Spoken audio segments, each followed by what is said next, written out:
Kung bago pa lang sa akin channel, please like, subscribe, and click notification bell icon sa every time may uploads ako, and notify ka ni YT. Mas gusto ko daw ba yung dila o yung baril o pareho? Siyempre, mas gusto ko ang dila, okay. So, mas gusto ko yung kain. Kung halimbawa naman, hindi naman magaling bumayo itong lalaki, so mas gugustuhin ko na lang na kain na lang kaysa babayuhin pa niya. So, yan. Pag-usapan na natin yung pinaka-vlog natin for today's video. Ayan.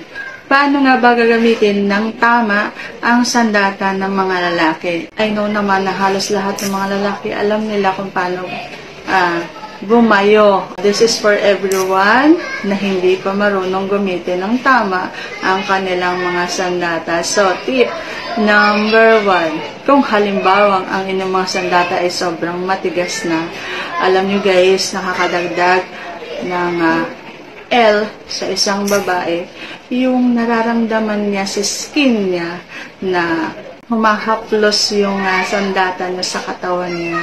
Halimbawa, nakatalikod siya sa'yo habang hinahalikan mo yung kanyang likod pataas habang hinihimas mo yung kanyang harapan, tapos hinahalikan mo siya pataas hanggang sa kanyang batok, inihahaplos mo sa kanyang balakang, sa kanyang puwet, at binabangga-bangga mo yung kanyang puwetan ng iyong sandata. So, yan ang tip number 1 natin. Nakakadagdag ng L yan sa mga babae. Tip number 2. Okay, kung galing kayo sa likod, punta kayo sa harap, at habang hinahalikan yung kanyang labi, ang punta sa kanilang tenga. Kung magaling kayong maglaro ng corona niya, sa dibdib niya, so punta na kayo sa baba, okay? Nandito na tayo sa kung paano yung tamang pagpasok ng inyong mga sandata dito sa tahong ni Inday. Okay. Kayo ba yung mga lalaking bigla na lang pumapasok at lumalabas? Bayo-bayo ganyan? Masyado nang excited. So, wag ganun po. Kung nakaharap sa inyo ang isang babae, itaas nyo ang mga paa ng mga partner ninyo sa inyong balikat at ano niyo yung balakang niya, set up ninyo ng magandang anggulo para makapasok ng maganda ang inyong mga sandata, okay? Kung pwede, lagyan nyo ng unan sa ilalim para mas pasok na pasok kapag isinagad ninyo, okay? So, ando na tayo. So, paano nga ba yung tamang pagpasok niyan? So, hindi dapat nagmamadali, dahan-dahan po, okay? So, kung nagawa na ninyong pa-slide, slide yan sa kanyang mani, ang inyong sandata, sa kanyang ipapasok. So, pagpasok guys, ulo, tapos labas ulit. Ulo, labas ulit.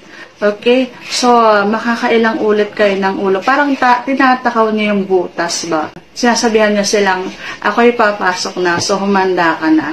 Okay? So, ulo muna. And then, ilalabas mo ulit, para i-slide mo ulit dun sa kanyang mani. And then, punta ka ulit dun sa butas, medyo kakalhati mo ba? So, hindi mo muna ibabaon. So, ulit-ulit lang na process hanggang sa mapunta ka na sa pagbaon. Okay. So, habang binabaon mo yan, guys, kailangan pakaramdaman mo yung babae. Kasi may ibang baon lang ng baon. Okay? So, pag binaon mo yan, kailangan maririnig mo na umuungol ang isang babae. So, kapag walang reaction pa ang babae, so hindi mo na-hit yung spot, hindi mo na-hit yung sarap. Kasi, yan sa loob na yan, kapag diretso ka lang ng diretso, baon hugot, walang sarap na mararamdaman. Pero, kung ang iyong sandata is